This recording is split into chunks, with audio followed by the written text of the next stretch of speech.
What is going on, guys? Welcome to another episode of Second Guessing with Stress, and I'm your host, Garrett Williams, aka Texans Commenter, aka Houston Stressins. Hope y'all are doing good. Today will be, kind of a unique episode, kind of, backwards. I'll first start off with like my monologue, just Q&A, shooting it, with you guys back and forth, and kind of giving you my thoughts, and then we will be joined by James Roy and Tom from the Bullpen Podcast, and we'll get their thoughts on the draft, but we'll also kind of do what we've been doing as far as the Texans content creator spotlight, where we get to know them a little bit as well. It'll be a little different, but I mean, that's kind of what I've done with this is, I'm not too super structured, especially on these live streams. I'm kind of down just to be flexible and do whatever. So it'll be fun. But I will say before we get kicked off, if you are watching, and I'll say it again throughout the chat, but I put in the chat there a link to my Instagram. If you appreciate the content that I do and, want to show like a token of appreciation, one way you can do so is if you do not have an Instagram account and you click on my profile and then create an account once you do, and whether you want to use it or not, just create one and choose to follow or don't follow. That would help me out. So that would be greatly appreciated. And I am bad about shouting out all my stuff. I mean, obviously, I'm everywhere. So it's at Texans Commenter on X if you don't follow me there. Again, for any of my social media stuff, whether you're active on those platforms or not, it would be much appreciated if you followed me on anything that you could just to support, follow, like, whatever it may be. So on X, that's where I'm most active for analysis. So if you know me from Instagram or TikTok, which right now my live for TikTok has not been working, kind of pissing me off because I got like 33,000 people on there. It's a lot of eyes, but anyhow, if you're not on those, X is where I'm most active. And, I definitely do video on Instagram and Facebook, but anyways, if you could on X, follow at Texans Commenter. I'm really close to 20,000. That would be great if I can get there soon. I need about 800 more followers. And then it's also at Texans Commenter on TikTok. And then it's also at Texans Commenter on YouTube. I would much appreciate YouTube. I'm like 1.3, 1.4 thousand. I'm really trying to get that going to where I can get the levels to do the super chats. That would be fun to do with you guys. And then obviously on Instagram and Facebook, it's at Houston Stressins. You know how to spell that, I assume. And yeah, Facebook, man. So Instagram's doing great. Both of those I kind of got started late on those, and they've been doing pretty well. But Facebook is like the newest one, and I started it late, and then I didn't have the feature where it would transfer over from Instagram for a while. And Facebook's taken off. It's like at 5 point something thousand. So shout out to Facebook fam. I wish I could interact more on there. I try to do my best, but shout out to City of Sin on IG. He said, "What up, my favorite white boy?" LOL. Appreciate it, man. Thanks for tuning in, man. I appreciate all the support. I mean, yeah, drop y'all's comments if you got any questions. Right now is the time to do it. I'm kind of, spitballing right now, but Rock Fan on X says A plus, first 3 picks of the draft, D everything afterwards. I mean, I could see that. That's fair. And so I figured in this first 30 minutes, while it's just me kind of rambling, I would kind of go through the draft round by round, pick by pick, and give y'all my analysis. I want to write an article on it. I've been struggling, been doing too much stuff, but I'll get an article out soon where I'll basically go pick by pick and give an overall grade and my analysis on it. Shout out Engineer, my guy on YouTube. He says Stroud going for 5K yards. I could see it, dude. What's so funny is last year, the offseason, we had all this hype. And then, we kind of got humbled as fans and the team in itself. We had the 3-headed monster and Diggs and Nico and Tank, and we thought it was going to be 5K and have 3 1,000-yard receivers. And, we know how that turned out. But now it's like we're a little cautiously optimistic. But, now, we should be more excited about this than that, honestly. Sammy Franco 999 on IG says, "What's your favorite pick?" Favorite pick. I mean, I played receiver in college. I like offense. I have to go with the receiver, and I got to go with Higgins. I mean, Jaden Higgins is a damn unicorn. Like, they comped him to Nico. I think he is pretty similar to Nico, but another big body receiver who does not move like a big body receiver. So Jaden Higgins definitely. I mean, it's hard. I mean, Jalen Noel is a beast too, but I'll have to go with Higgins. Eduardo VX X1 on IG says we didn't need another running back. Do you agree?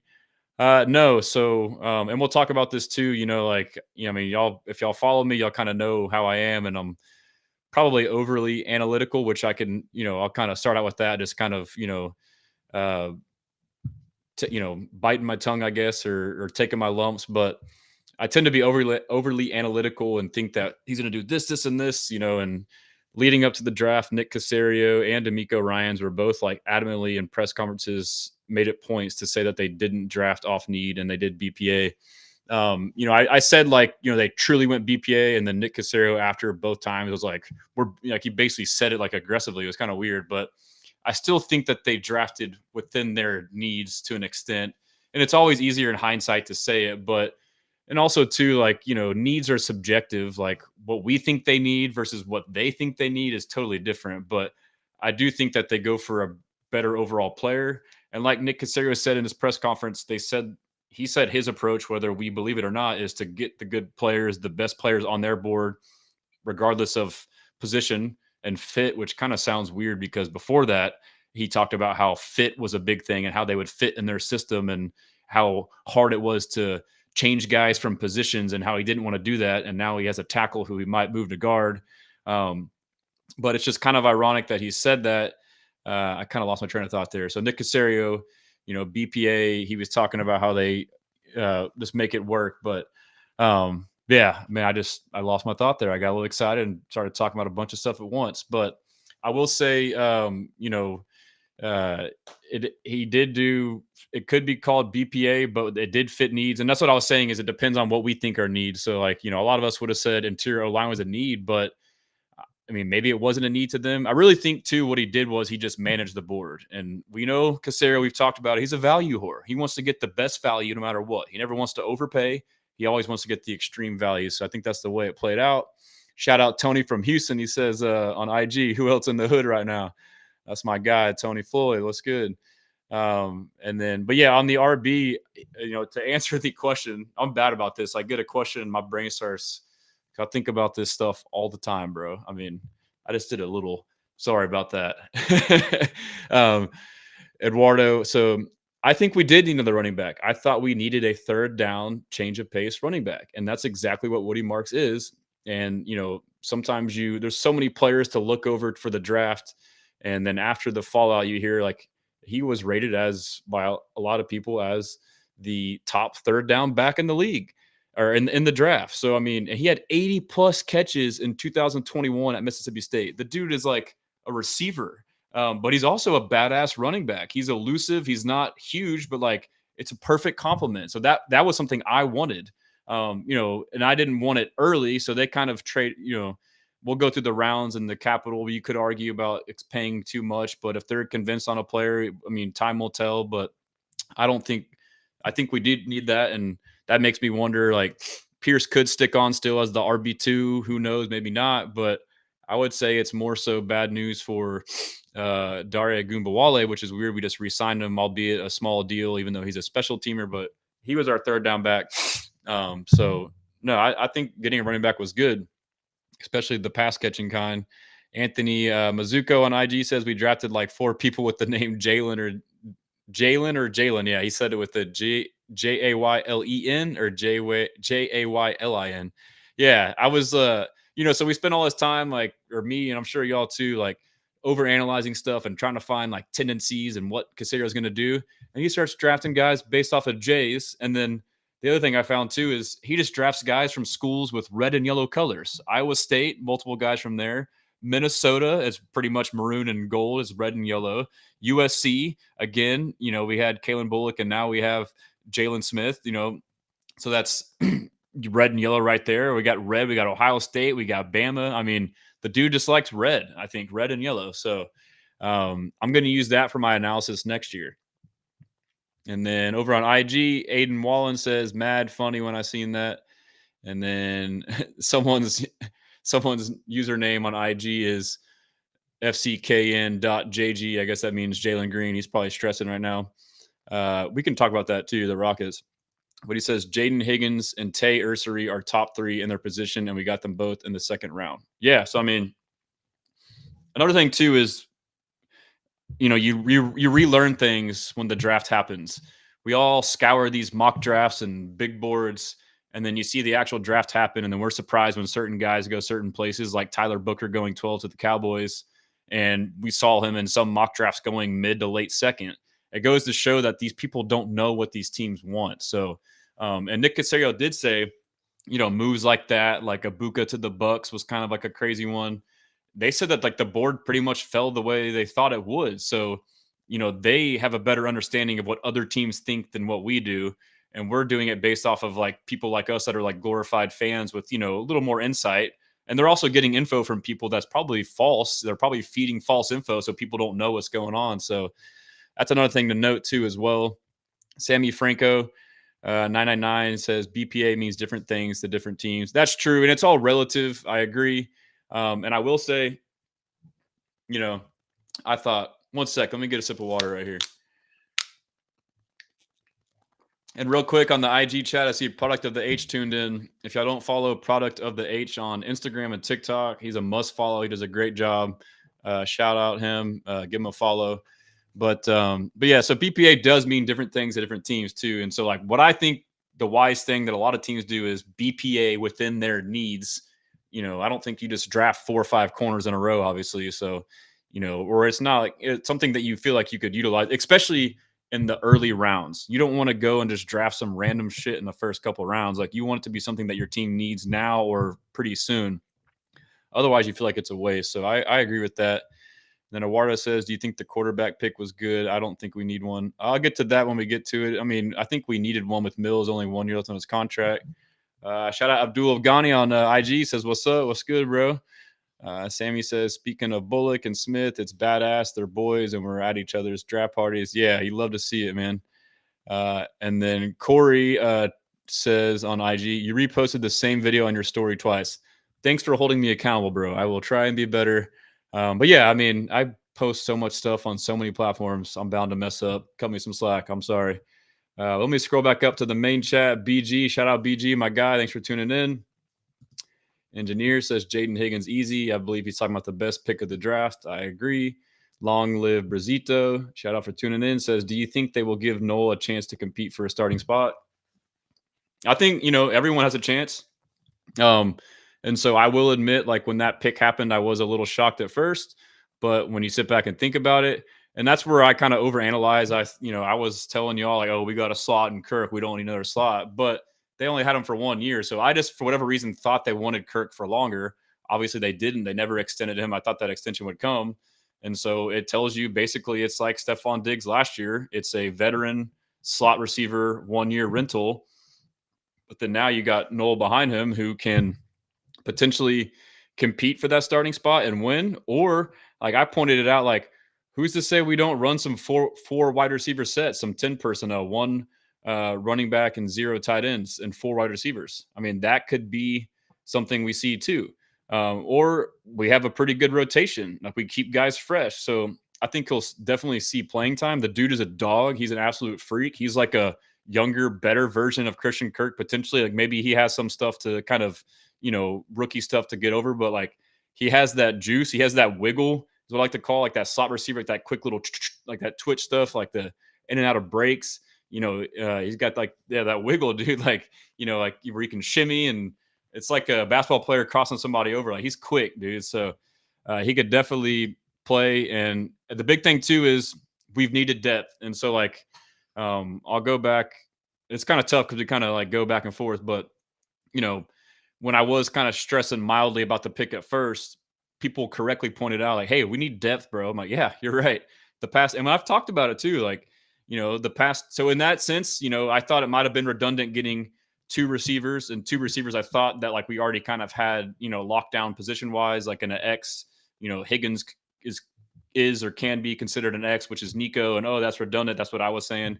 And then, slot, obviously you have Kirk. Oh, now you got Noel, they play the same. Why would you do that? But like, hey, the thing is depth, right? I mean, the past 2 years in the playoffs, we've had Nico Collins and then nothing. And that's, I know like last year, the O-line was a big deal, but like the receivers are a big part of that too.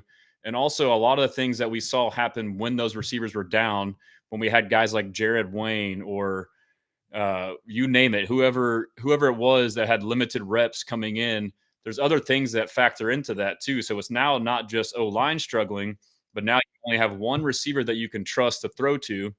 And then on top of that, sometimes you're forced to go to other guys. They may be not open. They may run the wrong route. They may have the wrong assignment. Someone's blitzing, they're supposed to turn hot and they're not. Like, not only can it like result in a sack, it can result in a turnover. So the receiver depth is a big thing. Having reliable guys that you can trust to be in the right place, right time, and have the ability to get open for your quarterback. So, yeah, and the engineer said 2 6'4" receivers on the same team is crazy. Looks like James is in the lobby. James, just let me know when you're ready. We'll tap you in. Are you good to go, James, or do you need a minute? Good to 1 minute. Okay, just tap on the glass whenever you're ready. I'll let you out of your cage. But yeah, let me go back to the chat. Let's see. No rush, James. Too. I'm spitballing Q&A right now with the fans, with the Stressins Nation. And he says, "How do I add my destinations?" You should be able to do it, James. You may have to re-log out, and it may ask you before you log in if you want to try that. And then if it doesn't, just message on here or text me. I'll take off my do not disturb as well. I'm very laid back on the stream, as y'all can tell. I'm just shooting the shit. So sorry for the non-entertaining commentary there. But let's see here. Okay, looks like you've hopped out. Let me get back to the comments, to the chat. Long live Brazito. We need a third down RB that can catch out of the backfield and pass block. I think was a good pick. Facts. Talking about Woody Marks. Shout out Shaquille Hall. He says, "Let's go Houston Texans." Yes, sir. Engineer and Nick just be saying things. The contract is the contract. Yeah, I mean, I can't help it because a big part of what I do is watch every press conference. I'm sure a lot of y'all do too, but like I like to watch them find things and post clips of what I think's, important, but like you forget, but I remember now, like you hear all kinds of stuff and it could be true, it could not be true. So all right, James, I see you in the lobby. You're all good to go. Okay. All right, let's pop you in here. Hey. Right. Now we got the myth, legend, James Roy. How's it going? Good. I hear my echo on yours, I believe. I don't know if the audio maybe. Oh shoot. I need to grab one second. I think it's fine for the people in the chat. Let me just I just need to put in my earbuds so that I can just listen to you through there. Yeah, I'm just kind of going through some no, you're good. I'm kind of just going through some Q&A right now. Fans are excited about the draft. They're kind of asking questions, getting opinions, so this will be good for us to kind of give our 2 cents. Sammy Franco says Pierce and Metch on the trade block. I could definitely see that, if not potentially cut. But let me just, if you don't mind, try and catch up to these just a little bit. Just flash them up here, and then we'll kind of go into what we had planned. So there's Brandon Halam. Hey, I know Brandon Halam is the OG in Texans chat. So for sure. Long live Rosito says over 1,000 yards rushing and over 300 receiving. I believe he's talking about Woody Marks. Brandon says, I was going to say that too. Definitely a potential 5K year for Stroud, which is crazy, but I agree. I'll get your thoughts. James, do you think that's possible this year? A 5K year? I mean, I don't want to get ahead of myself. I feel like I got ahead of myself last year, but I do think that 4K is in the works.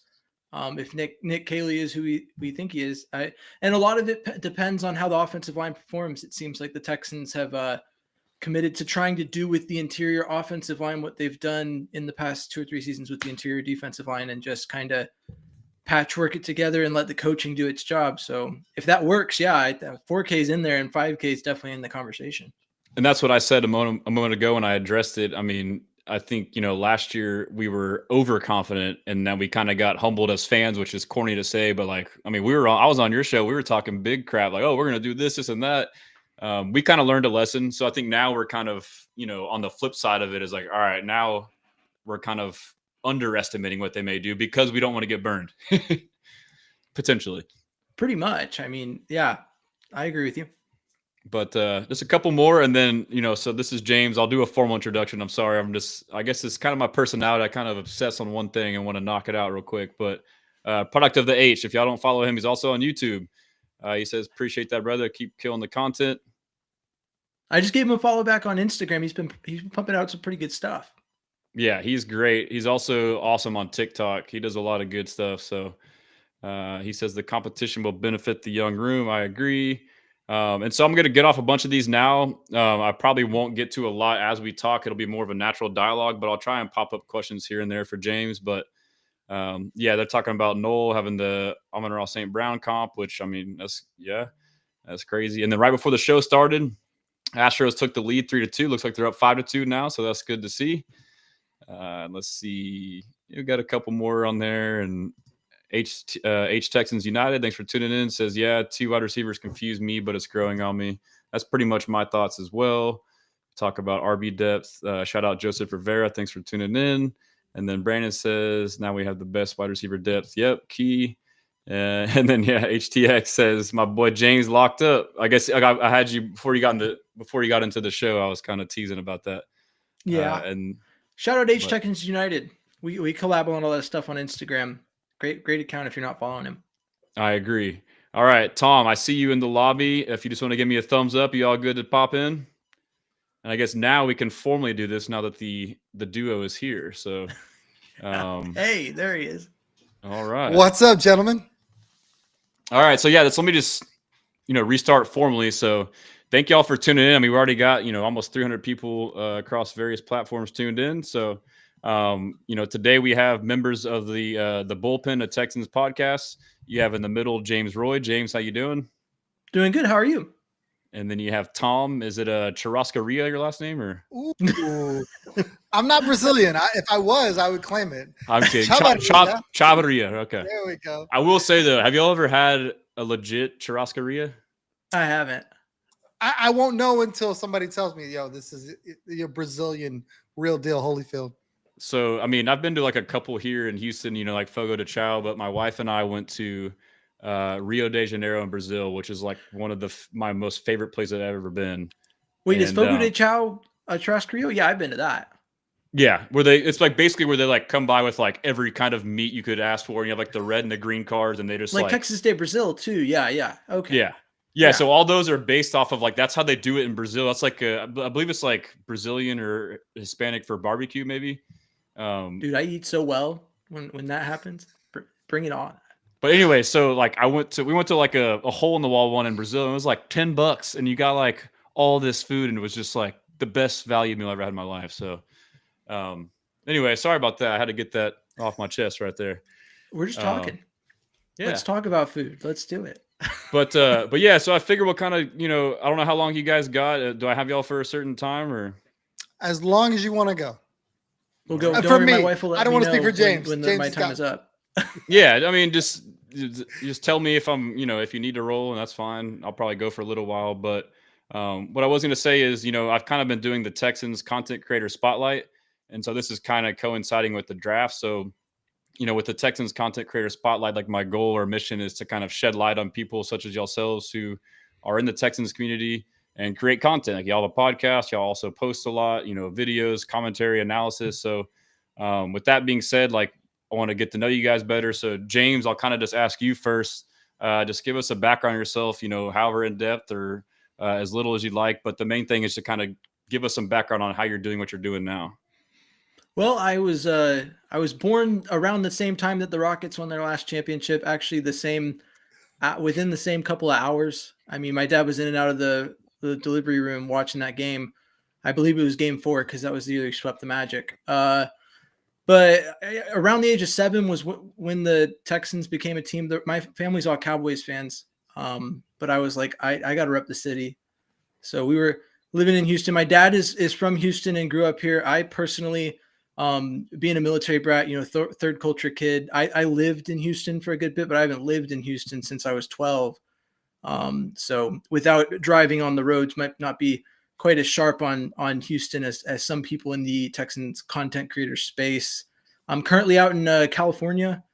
That's where I got stationed, where I met my beautiful wife, and happy wife, happy life. She wants to be out here. This is where we are. But I'll always be a diehard Texans fan. And I mean, I love the development. It started in 2022. I started posting started gaining some traction on some of the stuff that I posted about the Texans, and all I've ever really wanted was like a forum to like know what other Texans fans are thinking about the team and be able to like talk about the team and get like immediate feedback. So I've loved the ride. It's been great growing on platforms in a great place, just, right in the heart of the fan base, getting a feel for what's going on. So it's been great. That's awesome. And I got to ask you too, I didn't know this about you until you posted about it, but you served in the military. Are you still active or you just recently retired from the military?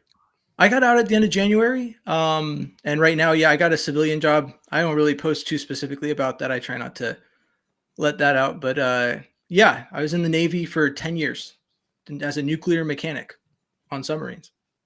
That is incredible, dude. I can't believe I never knew that about you. Like, I've been on your show and I've known you for a year and a half, however long it's been. Like, I consider you a friend, and like, I've never knew that about you. So thank you for your service. I find it easy to believe because as guys, sometimes what's that trope that's always on social media where it's like the guy has the tea and the wife is like, hey, so what happened? Oh, well, they got divorced. Okay, well, do you know any more about it? No, that's literally all I know. Like, what else? I didn't ask any further questions. He didn't say anything. Why would I say anything? Why would I ask him? That seems we were talking about the Rockets. We don't care about that. Yeah. So no, I don't blame you. Yeah. Well, that's awesome. But yeah, Tom. So Tom, tell us about yourself, man. Likewise, how you, background and kind of how you got to what you're doing now. So I was actually old enough to watch the Rockets when the Rockets won their first championship. Hence all the gray you see in the beard here. I met James a little bit further back. We got together. Actually, fun fact, it was like not through football initially. We were actually, introduced by a third party, who was doing baseball with me at the time, who wanted to start some football stuff. And that's how I met James. So it's been a lot of fun. I've met a lot of great people, obviously yourself. And, I've always been a huge fan. I've always, wanted to do something like this, just didn't know really how to do it. And here we are, also a veteran, 12 years Air Force, aircraft mechanic. So I got to fly around a lot. And you talked about the Brazilian steakhouse.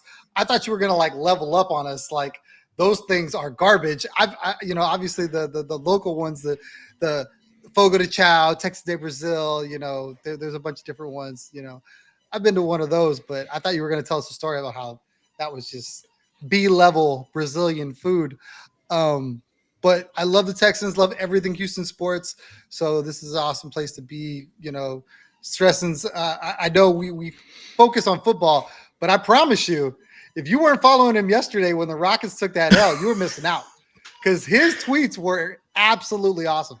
Yeah, to cleanse the timeline after that game. Good grief. Oh, yeah. I was with him. That's kind of how I originated my, account. Like, I'm a fan, and like I just live tweet the game, just get off my thoughts and opinions, and like we all kind of have our own, and like that's the whole fun of the discourse, right? It's like you all see it a certain way. So, and I will say too, Tom, again, I don't know that I knew for sure that you were a veteran, so thank you for your service.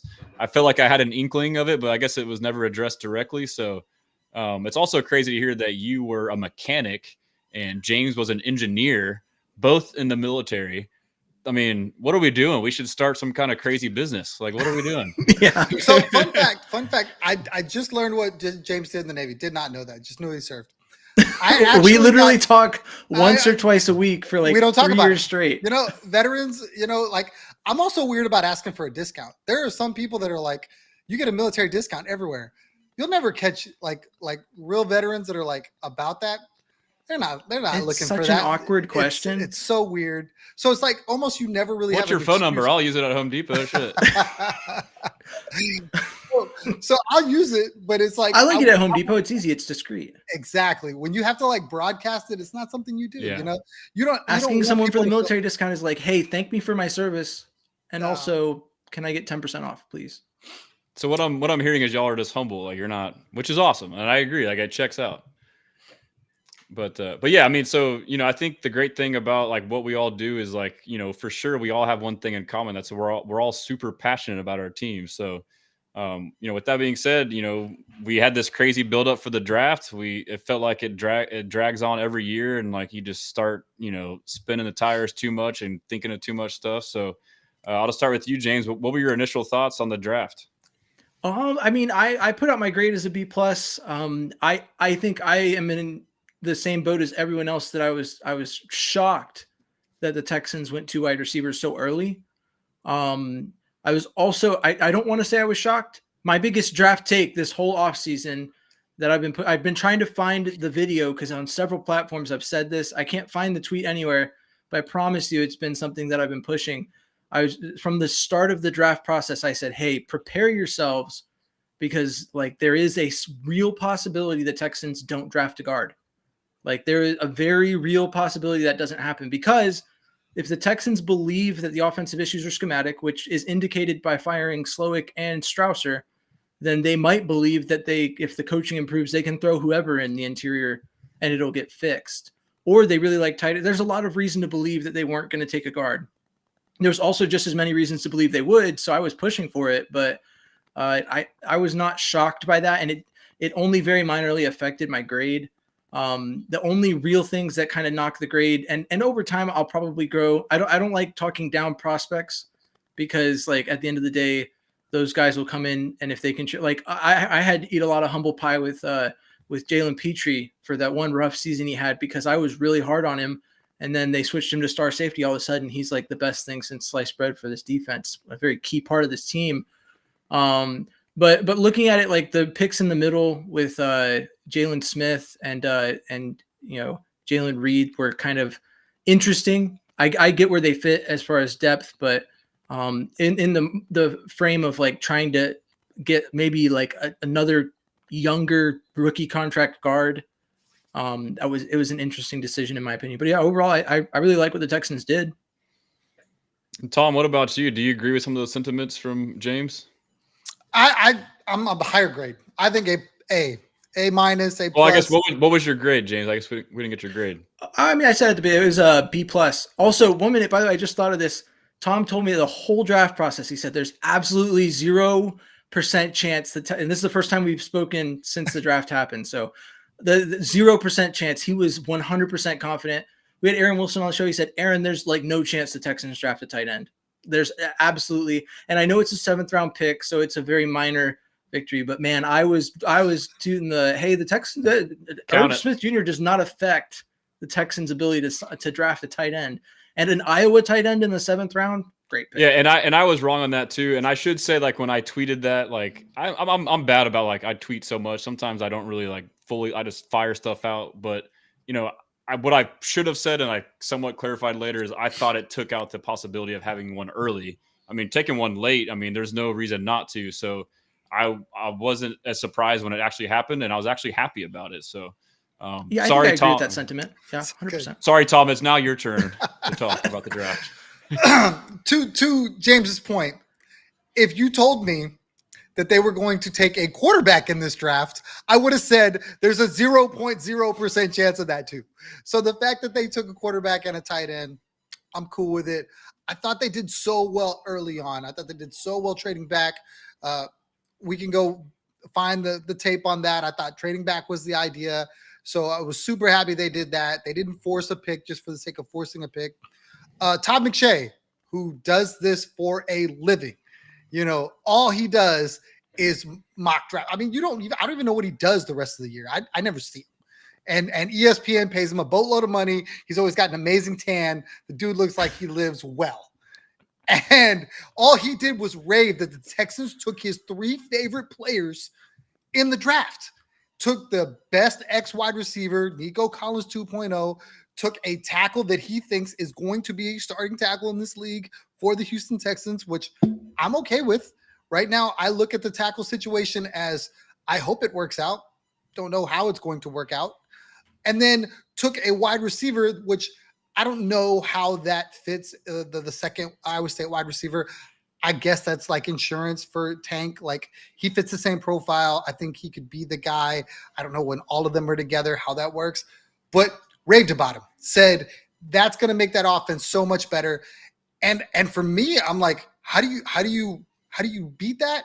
Oh, he drafts Kalen Bullock's buddy who he's at the draft with. Like, I mean, unbelievable job. Like, I don't know how you build more chemistry and how you build a greater locker room than to take these guys that I think a lot of people loved, that a lot of people are going to be excited to have, and now they're Texans. Yeah. Go ahead, James. Nothing. I was laughing at the comment you have on the screen right now. I thought that was So hilarious. Brandon is the OG in chats. He's super witty. We need to get you on camera one day, Brandon. But first he says draft grade J. We drafted a bunch of Jalen's and whatnot. For joy. That's funny. Brandon also says we robbed the Titans of wide receivers, and then he says they had to settle for some random dyke, which they did. So Brandon, you are funny. It was wild too that they picked him and all that hype around Xavier Restrepo. They got Xavier Restrepo as an undrafted free agent. Yep, but we united him with Cam Ward too. Yeah, I mean his 40 time and there are probably some other factors around there that tanked him. I was surprised he fell that far. And speaking of, we're talking about these draft experts. These are the same guys that said Shedeur Sanders was a day one pick. So I mean, how accurate could they be? But I do like their opinion on the Texans. Shedeur Sanders is a different monster, though. Yeah, but there's different analysts. But Todd McShay is kind of like in his own silo. Like he's like renowned, like respected as like, because I don't even know if he's with ESPN anymore. I know he was like on Underdog or something. He has like a pod third party. I know outlet. He was on ESPN on draft day because he was the sole reason I had to. Oh, sorry. I thought you were talking about Mel Kiper. I got mixed up. No, Mel Kiper. Yeah, I feel like all those guys. Like I don't want to get into the Deion stuff. Like I know it's polarizing either way, but like. I feel like those guys, like even Nick Saban, like, dude, like obviously your friends, like, and I'm not saying his opinion's right or wrong, but like he seemed biased. Like you have commercials with Deion, so he's like your friend, and it feels like they're all friends with him. And I don't know. It was funny though how they kind of handled that. But to your point, which I made earlier on here, is we spend all this time preparing for the draft, look at all these boards and rankings, and they don't mean shit. Like we don't know, even these so-called experts, they don't know. Like they're basically glorified fans. They maybe have more inside information than us, but also the information they're getting is probably a bunch of smoke to throw them off to not really get things correct. So with that being said, like that stood out to me after day one from Casario's press conference after we traded out of the first round. There were some surprising picks like Tyler Booker going 12 overall. Like we saw him, you're doing mock drafts. Like, I'll get him like late second, he'll fall late. Just like ridiculous stuff. And then, you see Emeka go to the Bucks, which kind of didn't make sense to us. But like Casario, he said like, we predicted it exactly how we thought it would. Like, and so it's just a good reminder that like what we think is the board is not the board of the actual teams drafting the players. And to your point, Shedeur, all these players. So do y'all agree with that? I guess too, it's a good reminder.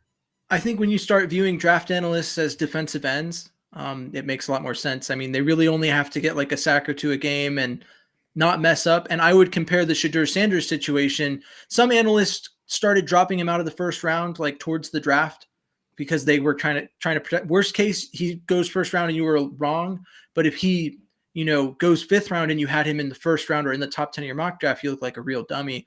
And I would say that's like, well, I don't know what the worst thing a defensive end could do, literally lay down on the ground and not try at all, is kind of what the Shedeur Sanders situation is. But that's when you start viewing it that way. Realistically, draft analysts, they have to occasionally get it right, the position that a team wanted. They don't even have to have the name right. Like, it's like, wow, this guy really knew, he was locked in on what the Texans wanted to do. So. It's hard though. It's hard. I mean, like, and I'm reminded too, like we spent all this time, like, I'm over analyzing the shit out of stuff, and Casario is just like, I go BPA, but like, it's also too, like, it's hard to know what a team will do if you aren't in the building and know what they're thinking. Like for me, a big thing about the Texans, we all know this, is swarm. Like in the draft, particularly, outside in free agency, they seem more willing to sway away from that and take risks because it's, 1 to 2 year contracts and they're veterans. But like within the draft, it's the foundational piece of team building. Like this is where you're building your core. They seem to like overly value that. And the problem is we can only watch tape. We don't know what these players are like. So I guarantee you every one of those players,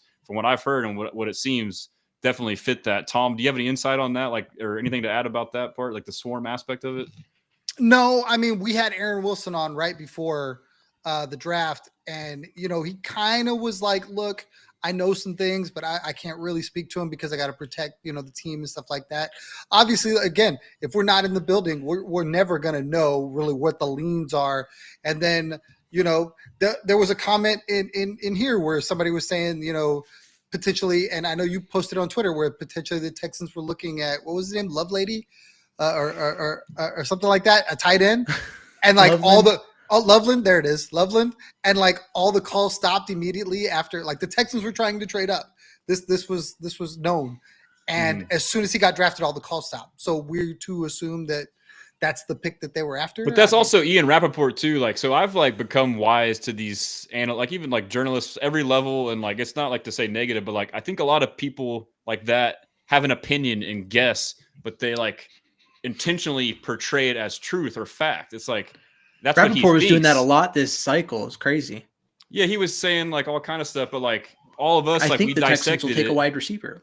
Like, dude, like we know, like they were trying to trade up to get Banks or Booker. They weren't trying to get Loveland. Like what? I mean, he seemed to project on that. So Nick Caley's a tight ends coach, guys. In case you didn't know. But that was the whole thing. I fought tooth and nail against James and everyone that would listen. Like, there's no reason to draft a tight end because they have tight ends. The same way we talked about guards earlier. Well, they should take a guard because they need a guard. Well, they have guards on the roster. Doesn't mean that that's what you 19 want. of them. Yeah, doesn't mean that that's what you want, but they have them. They have tight ends on the roster. Doesn't mean that it's the guys that everybody hopes that are starting for the Texans opening day. Well, that's where I should address. I meant to do it before you guys got on, but I made a tweet about it. But I mean, y'all know me. I'm like super over analytical. So I think this draft I learned a lot, and I had to eat some humble pie. But I learned that like you don't have to have this rigid thinking. Y'all know how I am about like positions, receivers, like this type, that type. I still believe in that to a degree, but I think it can vary from offense to offense. But like, when we drafted Jaden Higgins, I was nearsighted to just completely write him off the board. Even though I loved his film, like I still watched it. I was like, oh, we're not going to get him. But like now that I look at it, like he still had like 30%, slot snap shares. But basically it was like the build and then like the comp to Nico that threw me off. Like, oh, we can't get another one. So like I've learned to not be so rigid in my thinking. You can have multiple guys with similar skill sets. And that seemed to be what they did. They just liked the guys probably based off their ability, their grades, and their character for Swarm. And then the big thing Nick said that I took away is like, get the good players and then figure it out. So like same thing with interior line. I believe they wanted one, but it seems like they just managed the board. Like, so they could have taken any of these. And that's what's funny too, is like now we're analyzing what happened as like, that was the exact plan. Like we also have to remember, like, that's just like the fluid dynamics of it. Like it could have gone 100 different ways and we would be analyzing it. Like he meant, like, I think he just went with what happened, but you wound up with a bunch of good players and you may have some redundancy or whatever. But as he said, I think they're betting on coaching to figure it out. So do y'all agree with that? And do you think, James, that, Nick Caley can figure this out, like having two big receivers?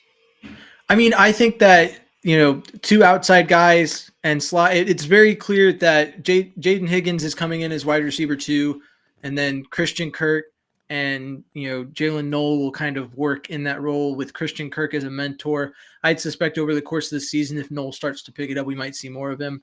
But I mean, I think that Caley spoke to the versatility that he is going to bring to this offense in terms of scheming and play calling. And the big thing is you've got CJ Stroud now in a position where he's going to be asked to do what he's done when he's performed best, which is take charge of the offense, call out protections, make adjustments at the line of scrimmage.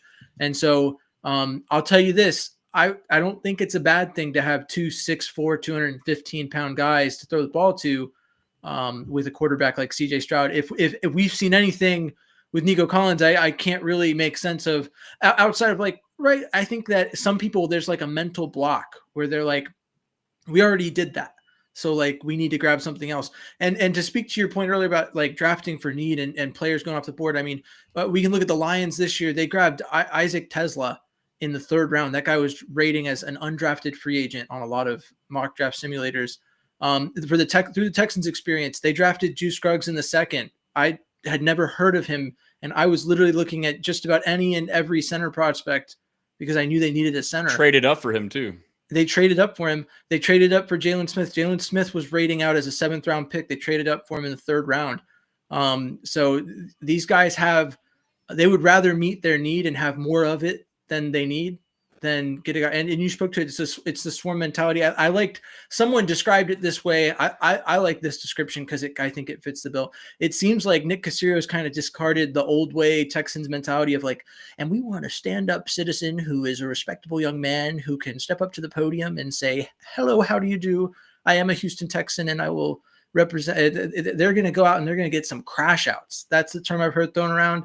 And man, if that defense is loaded with crash outs and it plays the way it has, that's what's needed. And so I mean, to speak to the offense, I don't want to get off track, but I think as long as the interior offensive line gets right, that's the theme of it. And I've said it 100 times. I'll say it 100 more times. I'm not going to get too in depth. I feel like I've already said it today, but like the interior defensive line producing at the level it has for 3 years straight with just 1 and 2 year contracts is insane that they've gotten that production. They've loaded all the money. They're about to pay Will Anderson Jr. They've loaded a lot of money into Daniil Hunter. They've said, we'll get some premium edge rushers and then we'll just throw some guys in the middle and we'll coach them up. And like having coached junior Pee Wee football, that's sometimes what you do. You've got talent in places and then you just got to coach the other guys up and hope for the best. And so I know a lot of people don't like this approach because they're like, well, we got 1 or 2 years left before we have to pay CJ and then it's all downhill. The cap is not real.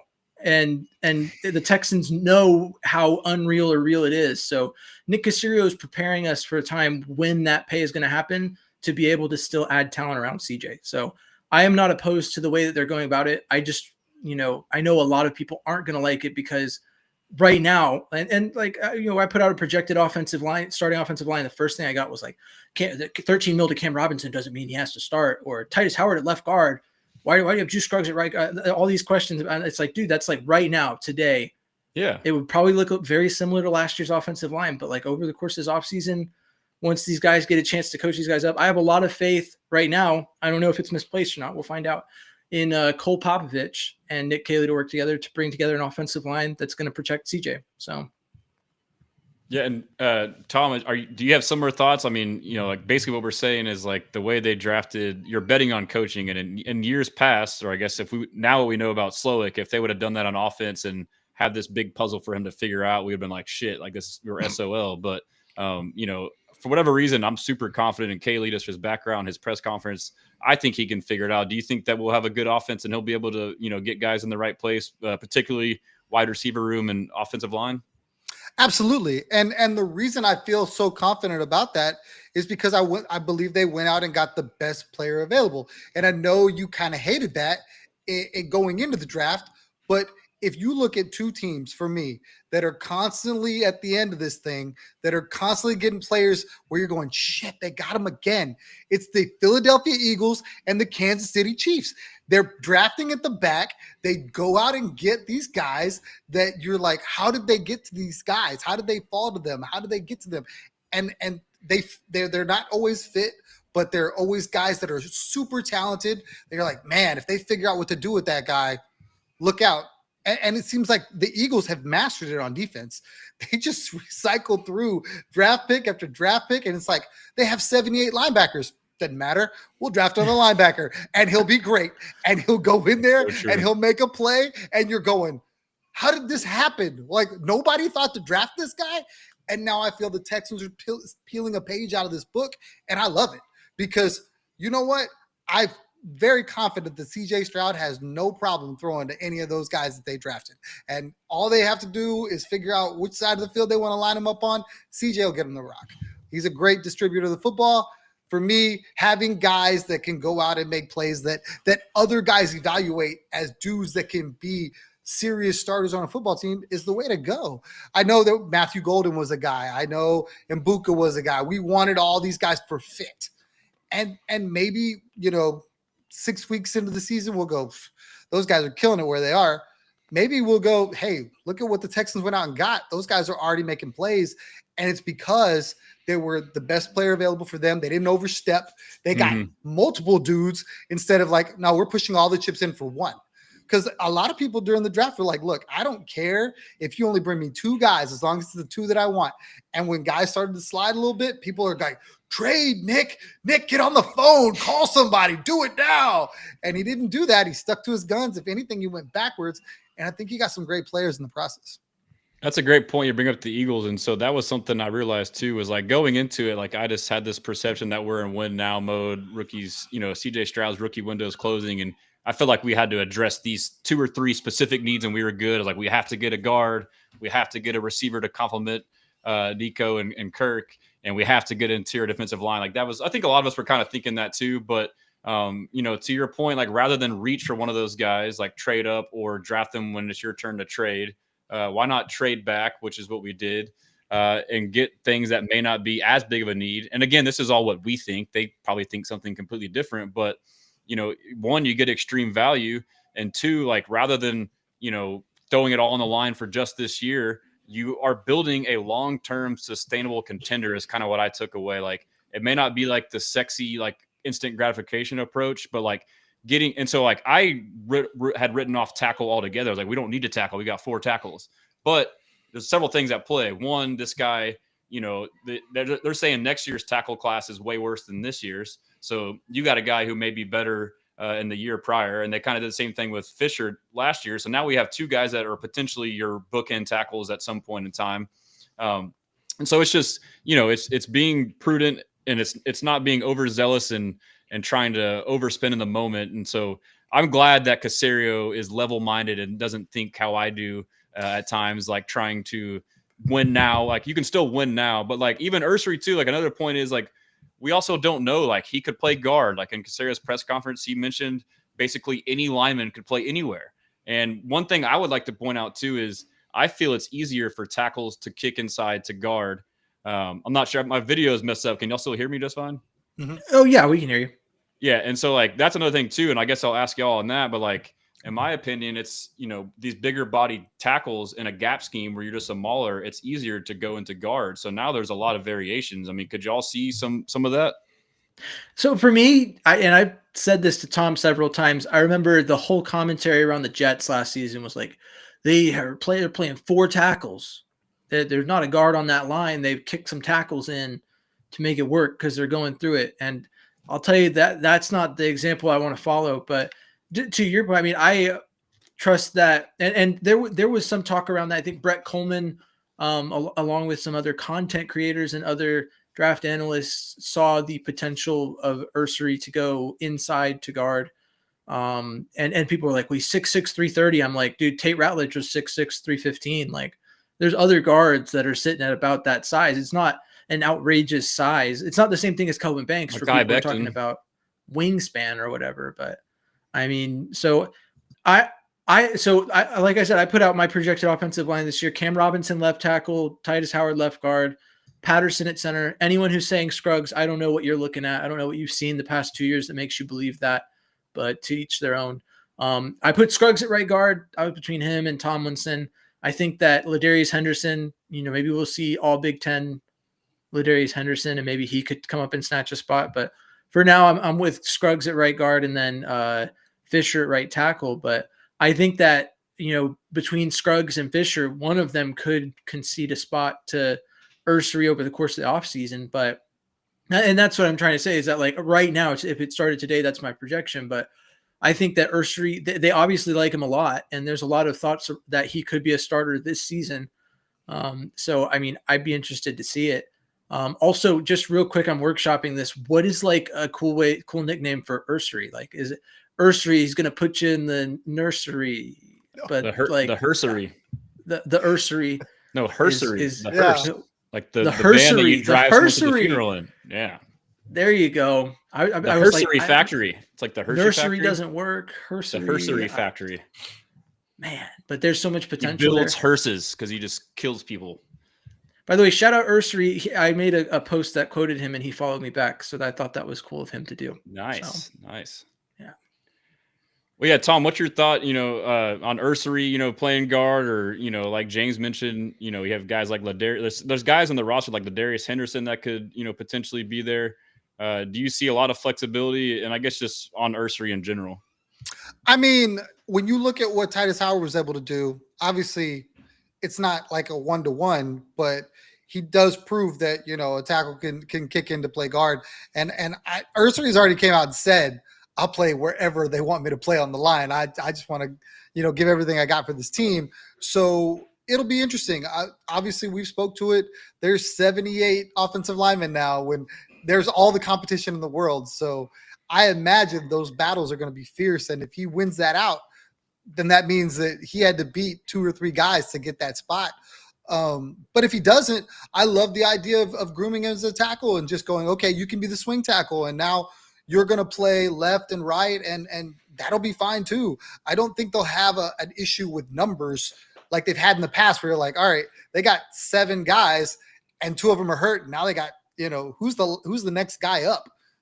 Nobody knows who that guy is. I feel like right now they've got a bunch of guys with some experience. They just got that guy out of New England. I'm struggling with names, but it's like they just keep adding bodies, and it's like, I get it. It looks like we're just throwing stuff up against the wall and make sure it sticks. But a lot of people are really backing Cole Popovich as a guru, as a dude. Like, you give me the bodies and I'll figure it out. And if we feel that way, Nick has done a great job of just throwing all the bodies into that bucket for him to choose from. We'll just have to see how it shakes out. Fun fact, Jake Andrews, Cole Popovich coached O-line in 2022 at Troy. I saw this on Twitter. Can't remember the user, otherwise I'd credit them for it. But they commented under Cody Stoots' post. They said that was the same time that Jake Andrews was at Troy. So he's been coached by Cole Popovich before. Brandon's got the Ursery nickname for me. Hey, no mercy Ursery. Give me that. No mercery. Yes. He brings up. Here's this comment for Trent Brown. Here, I'll ask a question now. What do you guys think about Trent Brown? That's obviously not. It's swing tackle money at best, and he has size. He's an experienced starter in the league. Do you think the Texans just carry 4 tackles, or like last season? I think they carried 3. Like, what is Trent Brown's role? How does he make this roster? I think they keep him. Like, I think the fact that Ursery could play guard and Titus obviously can play guard, and who knows? Like, Fisher could play guard. Like, we don't know. Like, and so before I'd always looked at guys, and like, it's so funny. You listen to Caserio like leading up to the draft. He's like, he was asked specifically about drafting an O lineman and getting them to play another position, and he kind of gave you an answer to where like he was turned off by it. But then afterwards, he's like, yeah, they can play anywhere. Like, what the hell, dude? So now I'm like, all right, then anybody could play anywhere. So, I mean, with that mindset, it's kind of hard to look at it like they're just tackles. So for Trent Brown, though, I mean, he seems like he's a low risk, high reward. Worst case, he's depth. I mean, he's a mammoth of a human being. He's had a long career. He's coming off a patellar injury, I believe, the same one Josh Simmons had. But the interesting thing that people have pointed out is Ursery is basically a similar build to him. So you now have value in the fact that you have someone in a similar body type, Trent Brown, as Ursery, who can now, help develop him and, teach him the tricks of the trade. So I would say Trent Brown's fine with being a backup, and he could definitely be a starter. And who knows, maybe he could play guard. I mean, shit. Yeah, so my brother-in-law is a Patriots fan, and obviously all of our favorite Patriots fan is John Hickman, but the general consensus around Trent Brown from my brother-in-law is like, it's great when you're winning. He'll, like, if he was to win a spot and end up playing, but apparently it's when you're losing. He said it was ironic the Texans went with Trent Brown after trading away Laramie Tunsil for a culture issue, because Trent Brown, I think, in the Patriots building presented a similar cultural issue, is what he was getting at. So, but I mean, he's a backup. That's just like going back to the drafting a quarterback.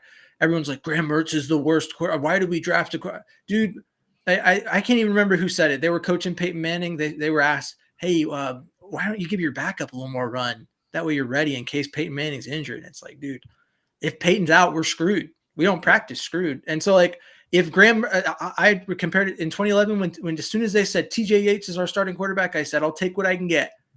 Season is not quite over. We're in position, but like, I'm not going to bank my emotional stability on TJ Yates being able to throw for 300 yards, rush for 17 on a 3rd and 17, and put together one of the most impressive game-winning drives in the history of ever. But I mean, that's what happened. So. Yeah, I agree. And I'll talk about the O-line too. So, I mean, basically what they're doing is, they're insinuating, and I think we all agree on this, like, when they fired Slowick and how bad the O-line was last year, we're going to get rid of everybody, which we did cut some fat. We, traded Kenyon for CJ Gardner-Johnson. Who knows how, I mean, I'll take it. And then we cut Shaq Mason. That was kind of a surprise. We thought we might've stuck with that. But, and then like you mentioned, James, I agree. Like, instead of going and get these big name interior offensive linemen, like Will Fries or Kevin Zeitler or even Mekhi Becton went for like 10 million APY. They went with these, like, it seemed to be, the value bin bargain shopping like they do on the interior defensive line. So who knows, like, what it'll be. But regardless, their actions speak louder than words in the sense that they're saying, hey, it was more so the scheme and coaching last year, even though we have same coaches. It was basically Bobby Slowick and Chris Strausser. And, initially when Popovich got promoted, people were like, why would you, keep the same guy? I mean, and we've talked about this. We all know this now, but like, he wasn't able to do anything. Like, we all know how like a structure works in a job. Like, if you got a boss, like you may want to tell him something, but you can't. So, I mean, there's that too. And you're hearing stuff too now about how with Caley, he's empowering guys to do more. Like Gerard Johnson, CJ Stroud said, like now has more power to do more things. So with the offensive line, I think scheme alone will help a lot. And I think we're also grossly overlooking guys like Juice Scruggs, who I thought at right guard those last 2 games late in the year played well. And then he got benched for Shaq Mason. And then maybe we're overlooking guys like Laken Tomlinson too. So there's just a lot of that. I mean, it's an unknown. And then the last point I will have on the O-line is it's funny to me. It's the exact opposite of last year. Last year, the year prior, CJ's rookie year, we had a patchwork O-line and still put up all these numbers and did great. And the whole talk the next offseason that we were all talking about was like, oh, we're getting all of our guys back, all of our top drafted, highly paid O-linemen. Like, it's going to be great. Like, the O-line was okay last year. They're going to be elite. And it was 100 times worse. And so, but like my take was like guys were just slotted to those spots. Like there was no competition. Like, hey, you're this starter, you're this starter. There's no depth, so you have no one pushing you. But now you look at it this year, you got a bunch of guys that aren't, guaranteed spots, and it's an all-out brawl, dude. So like you talk about iron sharpening iron. That's what D'Amico's done with the O-line. They went battle royale style with it. There's 19 offensive linemen on the roster. They're taking up like almost 25% of the whole roster with O-line. It's the complete opposite of last year, dude. Complete opposite. Yeah, and I agree with you, right? I spoke to that earlier when I was on my Bleacher Report stream. That was how it went, and so that's why it's crazy, right? This is the 3rd year in a row that like going into this season, they're not saying the exact same thing, right? Like, so first year it was like, oh, we're injured.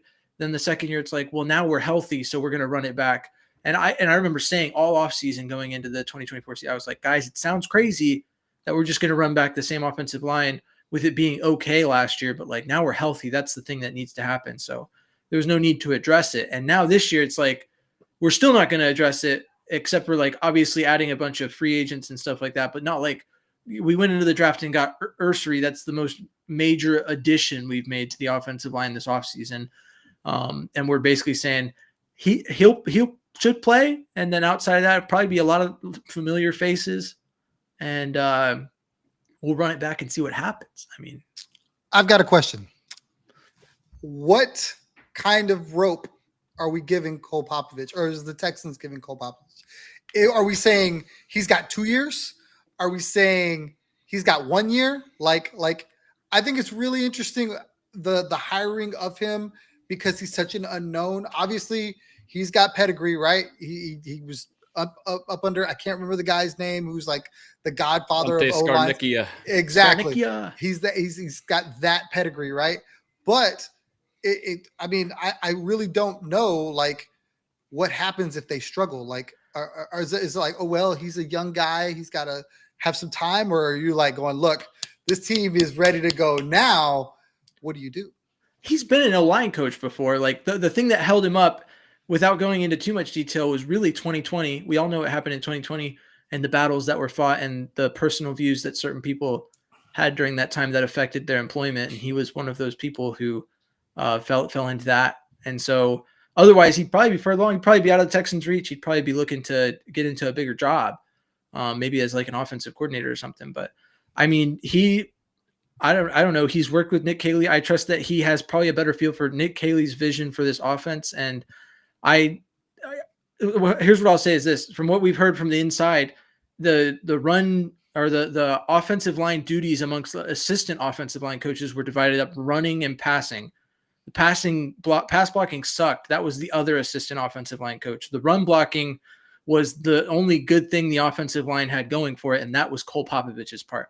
From what we also heard, there was not really a lot of allowing other people into your workspace. It was very compartmentalized coaching on the offensive side of the ball. So for all we know, Cole Popovich could have said, hey, if we do this, our pass blocking will improve. And Chris kind of would say, stay in your lane. You're in charge of the run game. Good job with that. we don't want to hear what you have to say about pass blocking. And that could it would be hard to believe, as someone who has had to work in a collaborative space since becoming an adult several times, most of my adult life.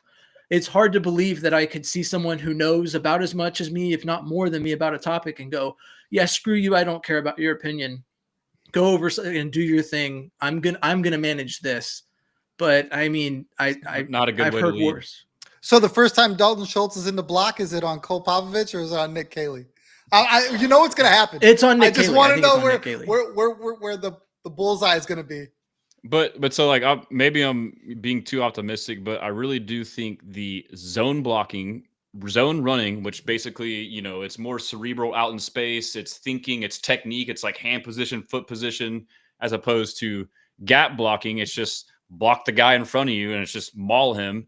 The two also translate to certain pass blocking. So if you're a zone blocking team running, then you're a slide protection passing with, you know, everyone's sliding this way and you're blocking a zone in an area and pass blocking and you're having to pass stuff off. Whereas, you know, if you run a gap scheme running, you now run a man blocking scheme in pass pro. So now in pass pro, rather than doing all this bullshit fancy stuff, you just block the guy in front of you. And that could correlate to tight ends too. Like maybe he was thinking too much. I mean, that would make sense. Like how many times we saw these guys just get ran right by. I mean, there is the part too where, I mean, if we're talking about like him putting him on Chris Jones and George Karlaftis on the biggest drive of the year multiple times, then yes, that's on you. But like, you know, if you put him there and he has a double team and has help, then okay, that's a different story. Or, you know, if he's on the edge and there's a nickel blitz and you allow him to run a hot route, then shit, that's how you negate the blitz. So, yeah, there's a lot that goes into it. I'm optimistic for sure with Caley though. I mean, well, I guess, think that's the key. Yeah. The key is optimism. To speak to Tom's question of how long they're going to have for me, for you, Garrett, I can probably assume like I'd say 2 years in is like the timeline. For the average Texans fan that I see in my replies every day, it's probably like the first game. Hey, Jarrett Patterson let a guy through. This O-line coach should have drafted a guard. Should have drafted a guard. It's gonna be the first thing as soon as CJ takes his first sack. Should have drafted a guard. That's what it's gonna be. So no, but I agree. I think it's probably 2 years, but like I don't think his rope is separate than Caley's. I mean, maybe not. Maybe Caley would have 3 years, but you know, the big overarching theme is the scheme. And so now if Caley comes in and his scheme also doesn't work, even though the O-line coach has their responsibilities, I think they would potentially go together, but I don't foresee either happening. You can call me dumb, but like, I don't know. I just feel so much better about it. Like I mentioned, like the zone versus gap, like the zone is just, these guys play football their whole lives and they play zone. Like it's like a reflex. You just, oh yeah, I just blocked this guy. And now you start doing this, you know, overcomplicated shit and you got them thinking too much, then yeah, that's when you start seeing these mental errors and guys going untouched. It's like, you can't have that, man. So you got Rooster in the back going, hey, don't think, just do. And for me, the reason I ask these questions is because my biggest concern with all of this, and kind of something like going into the offseason that I was kind of leery of, was hiring another young guy. And while Nick Caley's not per se young guy, you know, the experience is not what, you know, I would say like on the same level as some of the other offensive coordinators that were out there.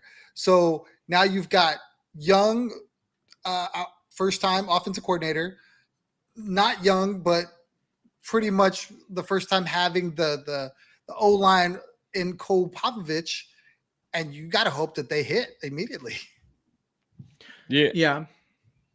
Go ahead, James. Oh, I saw a comment from H Texans United that's saying is he crazy for believing Schultz is going to have a good year? And that's a discussion Tom and I have had out.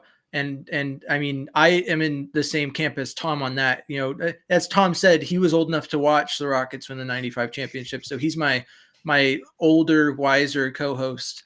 But yeah, I mean, if we're going to talk about the scheme change benefiting the offensive line, we have to be given some reason to believe, especially with him being a tight end coach, that he will find a way to better use Dalton Schultz. If that means using him more in receiving roles, not giving him as many blocking assignments, setting him up for success. And I bet, you know, just based off of the culture, right, we've talked about it, of Bobby Slowick kind of being like, hey, I don't care that I hired you to specifically manage that area and that you have this feedback for how I'm running the scheme. I am the offensive coordinator and we will do what I say. And I can imagine that there might have been a couple times that he had to talk to the tight ends and O-line coach about how it's a bad idea to give Dalton Schultz too many blocking assignments. And he kind of went, no, this is me. This is how I run the tight end. I know Dalton Schultz isn't necessarily known for his blocking, but in my scheme, he will be. And it turns out he won't be. He'll just get ridiculed and hated for stealing $39 million from the Texans by every single fan. I haven't heard a single fan that's like, oh yeah, Dalton Schultz is my favorite player and he's going to be great. But do I think he will improve drastically under Nick Caley's scheme? Yeah. I mean, I think that can be used in one way as a barometer for how Nick Caley does is if Dalton Schultz can win back the hearts of Texans fans by being used properly within a scheme by someone who will probably show a little more understanding for him having coached tight ends. Yeah, so I think it will, but I will say this too. I meant to say this when we were talking about O-line. Like, we've all heard like this one voice comment from D'Amico several times when talking about the O-line last year, and now why that's good that Popovich is now the O-line coach, is now we'll have one voice. So it's like, okay, well, what happened? So I heard from Jonathan Alexander on my show, like you talked about, there was 2 assistants, but then I don't know if it was on a show or just from talking to some other journalist, but I also heard too, like there was like a power struggle between, like, I think it might have been the assistants and what's his face, Strouser, like, you know, and the players like didn't know who to listen to. Like someone saying like, hey, do this. Everyone's like, no, do that. And so like there was like this disjointed, like they would listen to this coach or listen to that coach. So like, and the players all, from my understanding, may not be true or not, but it's very believable, liked what Popovich was trying to do, but he couldn't like profess it out loud. So he kind of had to maybe potentially do it, you know, behind closed doors, but then it's now like on tape and you kind of see it. And so that's crazy. I mean, and you hear this one voice by D'Amico and he says it a lot and you're like, why does he keep saying that? Yeah. I had heard there was a belief that Strausser didn't know what he was doing within the locker room at various levels. So I believe it, but like, and he was clocked out. Supposedly he was going to retire. So like they basically got stuck with this guy and this is assumptions from what you hear. And I've heard from insiders, but it sounded like he didn't give a shit. Like he was just like, whatever. And it just got so bad at a certain point when it's middle of the year, like what can you do? It's like damage control at that point. But as far as the talk on Dalton Schultz, I'm very optimistic he could do a lot better. I mean, we saw what he looked like the year before. He looked great, right? I mean, obviously this last year he looked, outside of like the blocking, he looked lethargic and slow. And I don't know if that was just how he always was and we forgot, but it seemed like I thought he was hurt like all year. And I just kept waiting for an injury to pop up. It never happened. But aside from that, we're pretty much stuck with him. You know, the way his contract is, a lot of guaranteed money. The only potential move on from him would be a trade post June 1st, which it's from my research, that's not very likely. But, you know, when we fired Bobby Slowick, it was because he was rigid and tried to make guys do things that they weren't good at, regardless of their skill sets. You know, it was like I had said several times, fitting a square peg in a round hole. And Nick Caley at his press conference said, I am not going to try to fit a square peg in a round hole. And D'Amico in that same press conference talked about what they were looking for in a new OC based off of what they had experienced with Slowick, because we want someone who's adaptable and adjustable and will adapt to our own personnel, put players in their best positions to succeed that, you know, suit their strengths, which Dalton Schultz, that's not you blocking Chris Jones and George Karlaftis. That's spreading you out. That's giving you space. You're a glorified receiver. You know, he's like I could see him being a basically big slot for us and balling, dude. And you kind of get creative as to when he blocks and you put him in favorable situations. And if you see mismatches, have the ability to motion or shifts. So I could see him having a great year. I mean, and we'll see, but I definitely could see it. Yeah, 100%. I mean, and to be fair, like to some extent, I understand Bobby Slowick, like in terms of, like, I don't want to have a tight end that's a run blocking or a blocking tight end versus a regular tight end and have a tell where, like, when I send a certain personnel grouping onto the field, everyone knows, oh, they will not be throwing the ball because Dalton Schultz is no longer on the field, or however you do it. But I mean, you have to be able to adjust. So, but I mean, to be fair, I spoke to the apology tour that I had to do with Jalen Petrie, and when I transitioned into his biggest fan.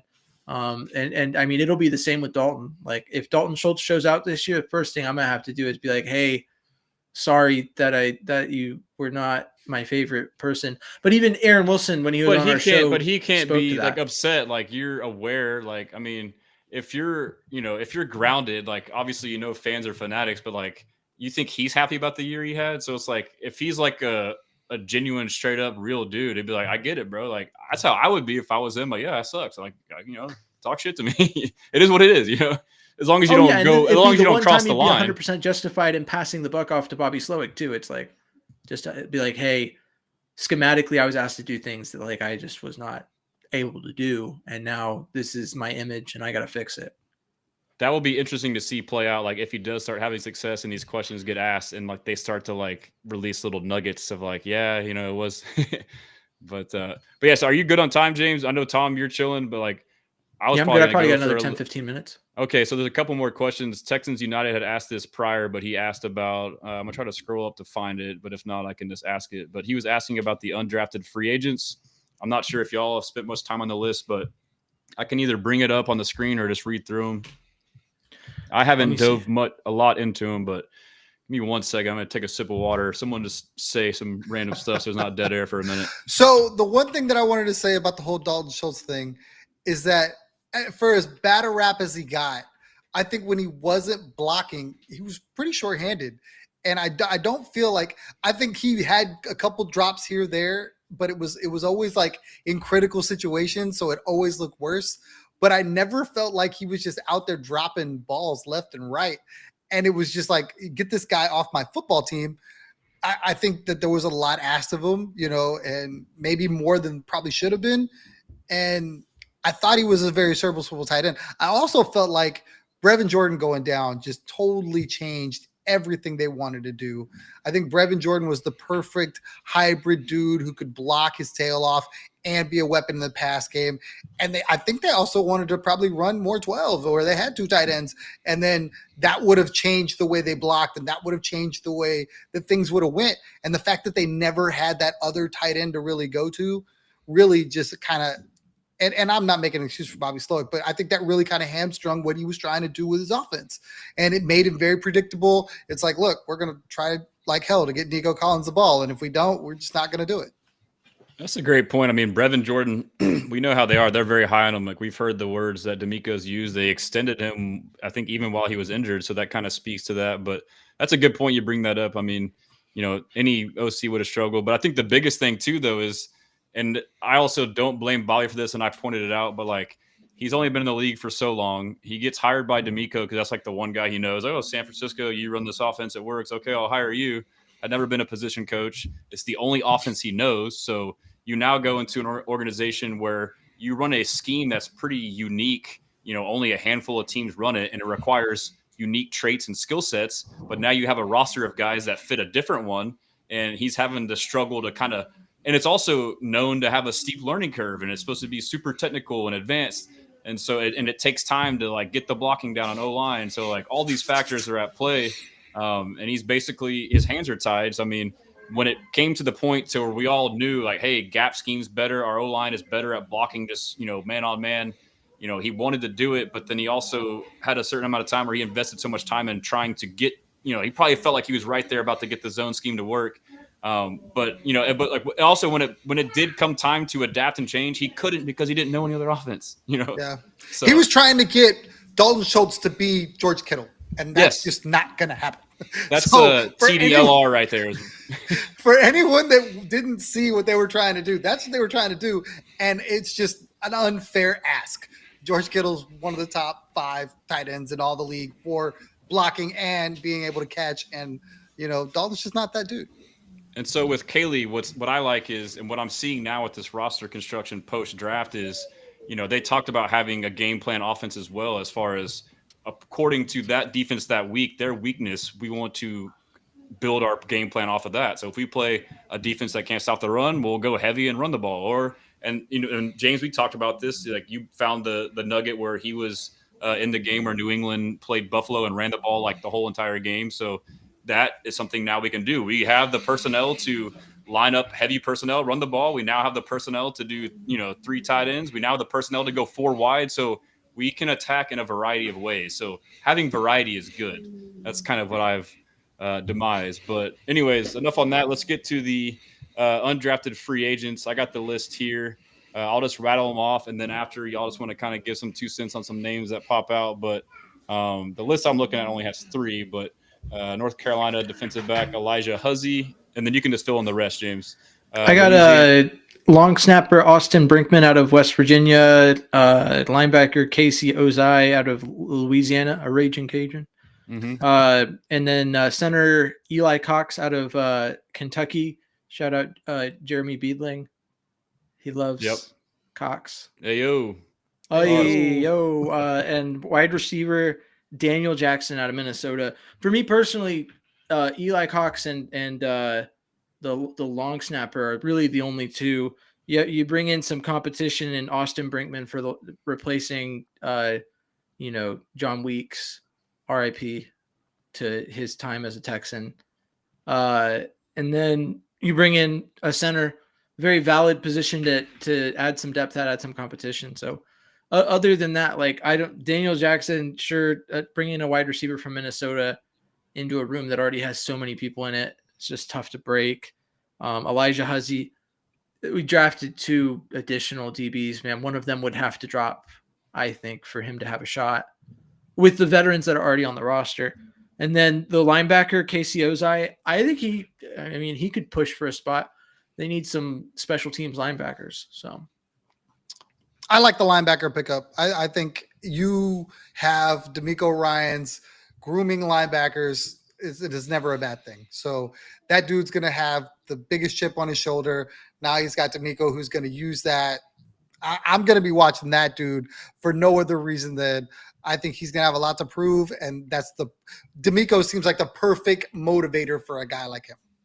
Yeah, and so for me, Elijah Huzzy is an interesting one. One, because I've learned what the word huzz means, recently. I'm not sure if you guys know what huzz means, but I'm in the know with the young lingo. But it's like another slang term for chicks and bros. Oh, like a hussy. Okay, yeah. No, it means like hose, like huzz.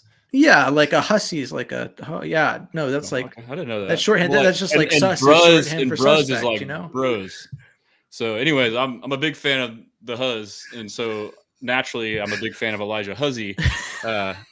Definitely making a fool of myself here, but anyhow, but it is worth to note though that Elijah Huzzy I believe he was like a pretty high round projected draft pick, but he tore his ACL at the Senior Bowl, if I remember that correctly. So this is a potential cash and stash. And so obviously we have a lot of depth at, corner safety. That could be something that plays out later. And I will say too, I was kind of worried during the draft, redundancy, start drafting all these, corners late.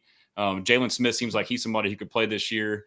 Jalen Reed is also really good, but, all these guys are versatile too. And you've seen it with Jimmy Ward, where they start out as a nickel corner or a corner, then nickel, and they can play safety. So just because they're a corner doesn't mean they're going to be that. They could develop into, a strong safety. They could develop into a star, nickel role like Petrie. So that's something to keep in mind as well.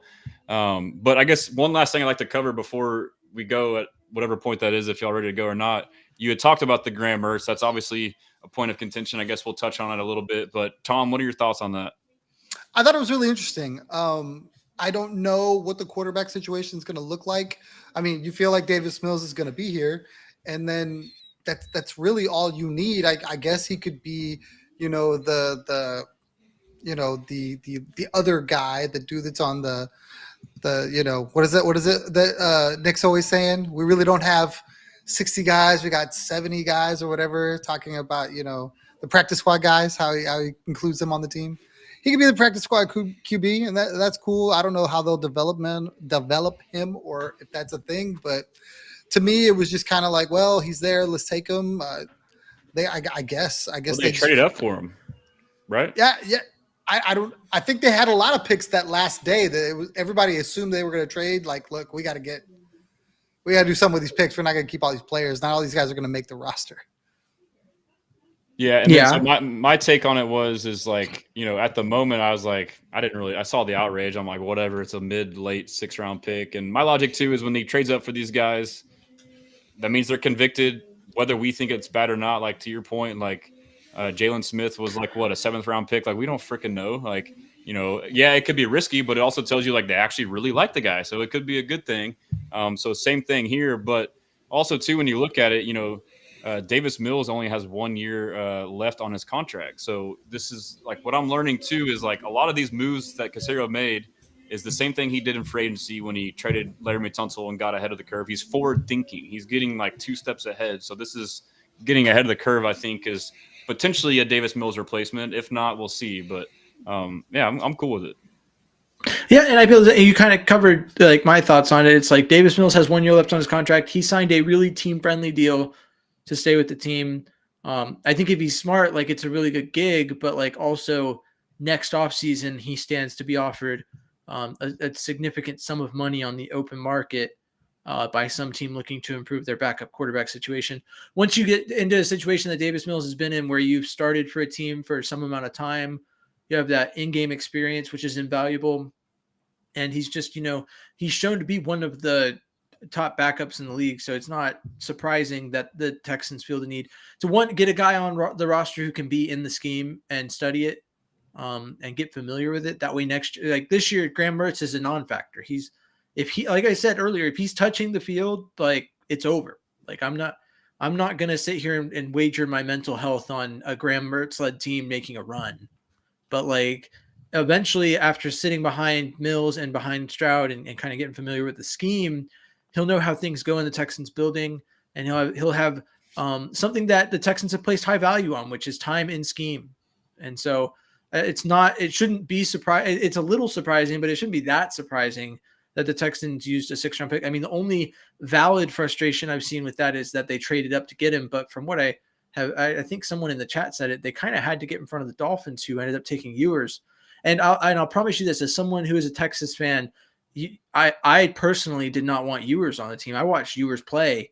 That's not a guy that I would have trusted to take over at all. Like I haven't seen Mertz play, but I mean, I'd rather have the unknown than the known of Quinn Ewers, who I was shocked he was rated so high. And then watching him slip, I was surprised he slipped so far, but I mean, he is not a quarterback that I was dying to have in the same room. And also with the history between Ewers and Stroud, which I don't think ever, came in person, but like in between Stroud feeling disrespected that Ewers was recruited to Ohio State, even though Stroud won the battle for that position. But also H Texans United is in the chat. I used the list that he DM'd me for the undrafted free agents, and just messaged me and said that he forgot to include defensive lineman Junior Tafuna out of Utah. Yeah, so. Sorry about that. Yeah, and he's somebody who seems like he could stick on. I mean, we needed, I believe, so I was like wanting a nose tackle, someone that can line up in the A gap because we don't have one. And I believe I looked at like his snap count, like his splits, like he has that ability. So, and then I guess that's another thing to bring up as well. Just making sure we're covering everything, but that's still a hole that needs to be filled. Is we don't have a true nose tackle, a one tech, a run stopper. Foley Fatukasi was that guy last year. We haven't re-signed him, so that's why I thought, okay, we might get one in the draft, and we didn't. So, I would assume that they probably still sign somebody like Foley. I mean, you got to have at least one, and we saw too when Foley Fatukasi was on and then not on the field what our run defense looks like. It suffered. I mean, you need that piece. I agree. I the one thing about the quarterback issue, and I guess this is kind of a question for you guys, is like, are y'all going to be okay in a year with turning over the reins to a 1 year, 6th round? Are you okay with letting Davis Mills walk, I guess, as I say? Or do the Texans need to really look into offering him? I mean, he's been in the system a long time. This is a guy that they've groomed him to be this guy. Do they let him get out the door and just kind of keep, running through, mid-round quarterback, something like that? Or should they invest in a backup quarterback? I don't think we can afford him. I mean, I'm with James from what it sounds like, but I think he's very slept on. I mean, he's like a very polarizing player in the Texans community, but like, I think he's very good. I think he could start for a handful of teams right now. I think he's one of, if not the best backup quarterback in the league. And I think other teams think that. And, I think that if he does, he probably will hit free agency. It's going to be it's not going to make sense for us, especially given our cap and CJ Stroud's rookie window, all that stuff. And, it'll have to be Mertz, or maybe you sign some other veteran guy. And then I will say, maybe think of something too, is, you see Howie Roseman with the Eagles, they draft all these late round quarterbacks, develop them and cash them out for stuff. So that's an option too. Maybe you develop Mertz and trade him to somebody. Yeah, and I mean, I spoke to it earlier. Like the Texans are kind of in a space where they're already like it's coming faster than you think that they're gonna have to pay CJ Stroud, they're gonna have to pay all these people, and so they're gearing up.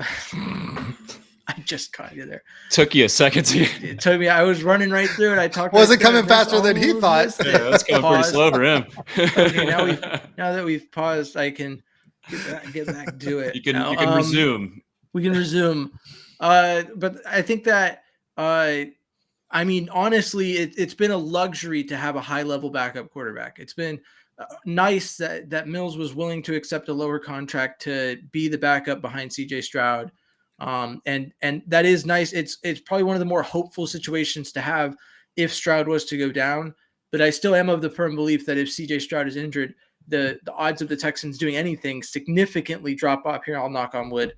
But so Graham Mertz, Dalton Schultz, Dario Gumbawale, I don't know, throw whoever you want back there if CJ's injured.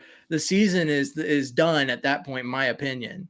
I know that other teams have managed to fight through that, obviously with the Eagles winning with Nick Foles, but like it's a blessing to have a good backup quarterback, and the price of that, whether it's Mills or whoever it is probably going to be a little out of the Texans range. And honestly, if and not to say that I am the same as Nick Caserio, but like if I'm looking at ways to cut money, in my opinion, backup quarterback is one of the first things you cut money on when you're looking to kind of trim a roster to be able to pay the important players. And that's not to say that backup quarterback is unimportant. It's just that, in my opinion, backup quarterback steps in when the season has ended because your primary quarterback that you've written all your hopes and dreams on is out.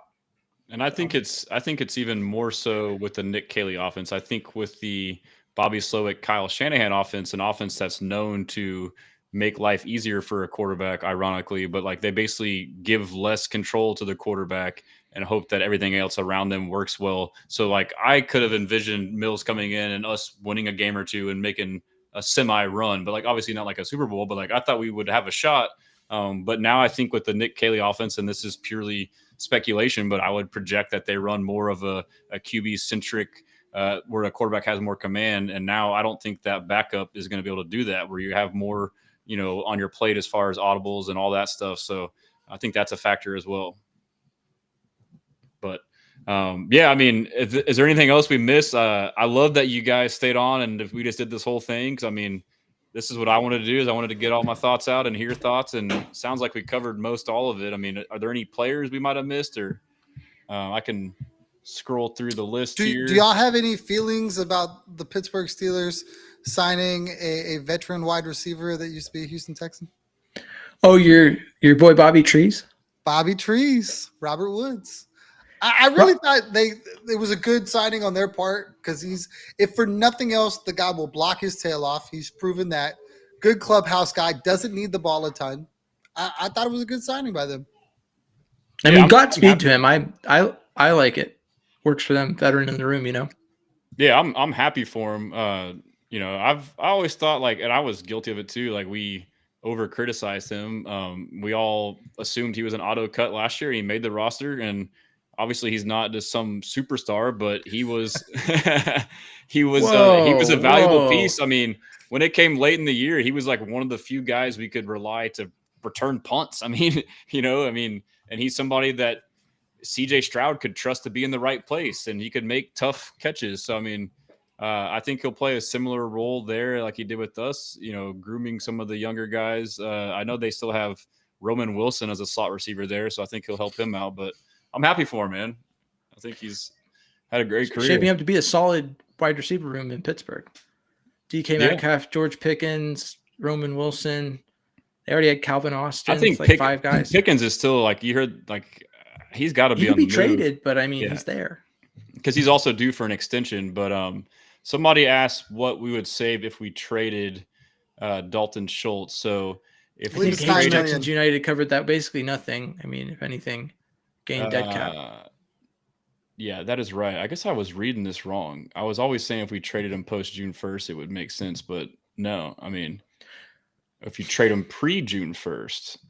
So I'm looking on over the cap right now. You can do a drop down, and this is what it says here. If you trade him pre June 1st, the dead cap would be $5 million and the savings would be $9 million. But then if you do it post June 1st, I guess it changed because the new year changed. So basically, I don't know. The whole discussion's reminiscent of the discussion around last offseason. Everyone was like, we need to trade Dameon Pierce. We need to move on. And it's like, are you going to sell the other team on his potential? Because you've not shown it the past year or two. So like, what are you selling them on? What are we getting in return for Dalton Schultz based on what he has done with his body of work in the last year? What did we get for Kenyon Green? Yeah, I mean, I get that, but like we're in an age where like interior offensive line is at such a premium that you've got a really good offensive line coach over there in Philly. I can fix him. Whereas like Dalton Schultz, like tight end is a premium position, but it's not like a project position. It's like, I mean, I think you could, but I don't think people would like the return you get for Dalton Schultz. The difference is Kenyon Green had 1 year left on his rookie deal. That's the difference. Like, it's not only is it Schultz, this mid tight end, but it's also his contract. But I guess this gives me one more question we should probably cover. And I'm sure we all think the same, but obviously the draft now we see different positions. So any takeaways as to certain players that are now on the bubble to not make the roster, get cut, or get traded? Here, I'll take the obvious one. John Mechie and Xavier Hutchinson are the first names that come to mind with that pickup, which is ironic with Hutchinson having gone to ISU. But I mean, you look at those guys; those are probably the first guys out. I think that Hutch will probably be in a battle with Justin Watson to kind of fill a deep depth backup role, and then Mechie will have to fight Berrios. I mean, Knoll is a lock, and so is Kirk. So like, do you even need another receiver in that category? Who knows? But he's going to have to fight to make the roster, I think. So do you think there's any world where they cut Berrios and Watson because they were very small contracts? Like, when they took those guys, I thought, oh, they're on the roster for sure. Now I'm not so sure in those guys, because if we're talking about, how easy it would be to get off of those contracts, there was not a whole lot of money. It could be either one of them. I'm just saying that all of those guys are going to be in a battle. So like at first it seemed like maybe they could all coexist on the roster in some way. Maybe one of them goes, but like there's going to be someone. And here's what I'll say about Mechie. I think Mechie with his draft position and what he showed last season, I think that's probably similar to a Joe Mixon situation where the Texans announce that they're going to cut him, and then some team sweeps him with a 7th round pick to avoid waivers to get him. Like, I think that's what he is, a receiver that could be really good for a team that's not the Texans. I feel like Berrios has a step up because I think he can return kicks, and I don't know who's going to return kicks. Well, and Jalen Knoll can return kicks too. Yeah, that would be a scenario where, okay, they cut him because they feel confident that Knoll can do the job and they don't need Berrios. You know what I mean? Those are the kind of battles that I think we're going to see in, training camp. That's where it really mattered. Like, now he's all of a sudden looking at second, third string, but then now you're neck and neck with somebody and he can return punts and you can't. I mean, that pretty much makes a decision. I agree with that. Braxton Berrios, his contract is, if we were to cut him, we would only have $358,000 dead cap and save 1.3. So, I mean, it sounds like he could be cut. I'm trying to look through some of the other names like John Mechie. Him being cut would save us money. Like, it makes sense for us to either cut him or trade him. It sounds like you would probably just want to wait to see how the battle turns out. It's just like with Dameon Pierce, I think too, same situation with the contract. It would make sense to cut or trade, but there is hope potentially that he is resurrected in a true gap scheme again. So there's that hope there. And then same with John Mechie, like, who knows, like maybe the coaching was so bad, the scheme was so bad, you weren't telling him how to do things the right way, or you weren't putting him in the right positions to succeed, all that stuff. So I think there's hope for that. But I would say also too, with the way D'Amico has been ever since the Kansas City loss, we thought he was this loyal guy. He wouldn't make these hard moves. I think he's willing to go scorched earth. And if someone is a perceived favorite and he thinks they're not good anymore, he's willing to move on from them. And I had talked about Christian Harris potentially, and people get mad when I bring it up just from the number standpoint, but I still think he could potentially be on watch too for that same position, honestly. Oh, yeah, 100%. The one thing I think I look for the Texans to do if they are going to move on from some of these guys is, like, training camp hits, somebody has a receiver go down, then they make a move because they've got a surplus. So I love the fact that they have all these guys and maybe one of these guys gets hurt and then you have somebody to fall back on. So you're not sitting there scrambling going, shit, we got to find a wide receiver. If anything, they'll be picking up the phone going, hey, I got this guy over here. I don't know if he's going to make my roster. You look like you could use some help. Let's talk. Well, and Metch, to me, Pierce, and Harris are guys that if the Texans gave any indication they were leaving the roster, you would get a line of people willing to offer a 6th or 7th round pick to skip waivers. So, yeah, and then that quarterback pick doesn't matter because you just replaced it. And Tom, you made good points. I mean, basically what you're saying, it's simple and they say it, but like you're talking about depth. I mean, you're right. Injuries happen, whether it's to your team or another team. And if it happens to your team, now you have a player to step in, or if to another team, now you can trade that player. So great points. I love the one draft pick that I didn't talk about that y'all were kind of like, people were questioning in the secondary. Last year, what happened? Petrie went down. Ward went down. You were depending chunks of Bullock and whoever else. And now they were like, look, we're not going to get in that situation. We're going to make sure we've got the depth. And I love those picks from that aspect. I know there was other ways they could have went, but for me, that defense is going to be the breadwinner to me. And I think D'Amico's always wanted that. So they were going to get whatever they needed to make sure that they weren't trying to fill holes. That's valid. I agree. By the way, my camera is about to overheat. So if I suddenly disappear, he's cooking because we're almost done. We're almost burning done. up. And I'll say I was looking at Justin Watson. I think, the way, and that's what you have to do too. Like I've realized, like I learned the more we get into this stuff, like if you go to overthecap.com, you can use their website and there's like a drop down menu to look at dead money and cap savings with like different little parameters. If you cut them pre June 1st, post June 1st, trade pre 1st, whatever. Anyways, so you can kind of see like we're having these discussions, you can see what works and what doesn't. But like Justin Watson, his contract doesn't really make sense to cut. Like you would have, 2.75 in dead and you wouldn't save anything. Like from that perspective, it doesn't make sense. So, I mean, you can kind of look at these things and maybe they'll still do the unwise decision, but it could give you some perspective on what they're willing to and willing not to do. But yeah, so what was just said before that, I feel like there was one more thing that Sorry, my wife is out there. D is for Dada. She's like, can you please be done? Bring the kids. We can talk Texans. Come on in, Roy. Let's talk Texans. No, we're good. We can call. I think we covered most of it. I appreciated you guys coming on. I apologize. I like to just go open-ended, long form, so it's kind of my style. But again, shout your stuff out. Let them know what you guys got coming up. I'd like to first make a statement on what has gone down in the past 24 hours in our Texans Dynasty Football League and proclaim that there was no collusion. That trade offer was sent to Dylan with no prior conversation because in my mind, I had needed to make that trade. And it was right after I had expressed that there would be no post-draft wait period, which would make it appear I was trying to control post-draft waivers, which was not the case. And for the record, I don't think you colluded. I was kind of busting your balls on that sense, but I think you were really busting him, man. No, but like, but he's right though. But what you set a precedent to me? So I mean, I'm a big fantasy stickler. Like there's got to be decorum. But the other thing is the move you made was the move that should have been made the whole time. The other leagues I've done that in, it's been a 5-round draft, so no one cares about 5th-round picks. But this is a 3-round draft. That was my argument. So. It's 3 rounds. There's only 36 picks, and someone moves 4 picks. That's a pretty big. Yeah. Especially as deep as these rosters are. Like the points that commenter made were so valid. Like that really is going to shape somebody's roster by moving 4 or 5 steps up, and other guys are going to go, I wasn't offered the same offer. I could have done something with that pick.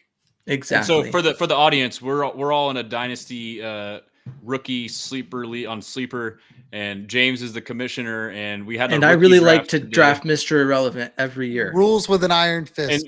And so he likes to get the last pick. So what he did was he just forced a trade through with him and the guy in last place. And you were what, 8th?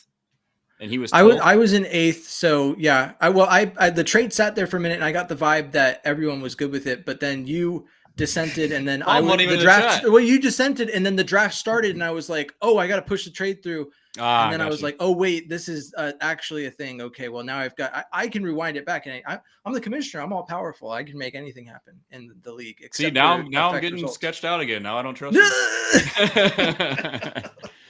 But This has been your basically, official he commissioner did a statement. trade, and then the remedy was I was one of the few bitching. Some people were like, oh, I don't care. I was like, no, this matters, man. But the solution is James just made himself the last pick, and we all bumped up. I was like, yeah, that makes sense. It was the right move, and so in the future, we will be better. I will be better as the commissioner. This has been the commissioner's statement from the and that's Texans where it comes from. Dynasty. Is I want you to be the best version of yourself. So I'm just holding And you I accountable. appreciate That's that. it. You know, iron sharpening iron. That's all. On the note of leaving the podcast ending, you know, I have been James Roy, and you can find me at James Roy NFL wherever you get your social media. And the Bullpen is our podcast, which you can find Tom and I on. We're trying to do an every Monday night thing. It's been a little rough recently, and moving forward it will be. I'm in the process of a move, so and that's probably the first that Tom's heard of that. But anyways, if it's not Monday, just know that it's James Roy's fault. It's my fault. Heard it here first. Just know that. Yeah. I'm Tom, and I'm at Third Coast Tom on Twitter, at TC Tom1 on Instagram. Definitely come check out the Bullpen. We're just all trying to talk Texans. Love it. Thanks for joining, guys. Glad we got to know you guys a little bit better. And as always, for me, you know my stuff. Visit the site, HoustonStressens.com. But until next time, we